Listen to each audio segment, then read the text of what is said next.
ایک پین ہوا، پھر تھوڑے ٹائم بعد دیکھیے گا پین نہیں ہوتا، پین ختم ہو چکا ہوتا ہے. ریزن از دیٹ کہ اس پین کا جو امپلس تھا اس نے اپنا ٹریول پورا کر لیا، پیک پوٹینشیل پہ جو ہی پہنچا وہاں سے ڈکلائن فیز پہ آ گیا. سو یہ جو ریپیٹیشن ہوتی ہے ہماری میڈیسن کی، بے تحاشا ریپیٹیشن، یہ بار بار امپلس جنریٹ کر کے اوور لیپنگ آف میڈیسن کیا جاتا ہے نا، وہ فزیولوجی کریٹ کرتی ہے.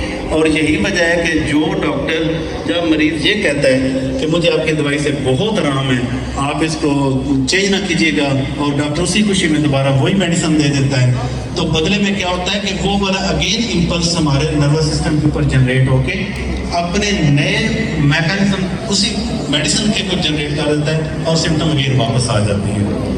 سو وہ پھر جب ڈکلائن فیز پہ آ جاتا ہے تو کہاں پہ چلا جاتا ہے؟ وہیں سے وہ نکلا اور سیدھا واپس وہ ریسٹنگ پوٹینشیل پہ آ گیا. تو یہی وجہ ہے جب پہلے پین لگی، پین لگنے کے بعد پین ہوا، شدت بڑھی، پھر آپ دیکھیے گا کہ وہ شدت ختم ہوگی، مطلب کہ اگین وہ والا امپلس واپس ریسٹنگ پوٹینشیل پہ آ گیا. تو یہ بھی دیکھیں بہت سارا ہمارے ادھر پیریفری پہ میڈیسن لوگ لیتے ہیں، یہ جو گولیاں کھاتے ہیں سوسائڈ کے لیے، تو آپ نے دیکھا ہوگا کہ فلاں بندہ اس نے دوائی کھائی، موقع پہ مر گیا، تھوڑی دیر ہاسپٹل جا کے مر گیا، فلاں بندہ بچ گیا.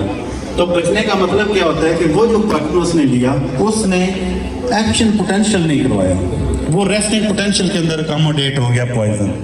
ٹھیک ہے نا جی؟ سو ہماری ہومیوپیتھک میڈیسن کے اندر یہ تھوڑا سا سائنٹیفک سی بات ہے، بڑی میں نے سپرفیشلی ڈسکس کی ہے، اس کو بڑا ڈیپ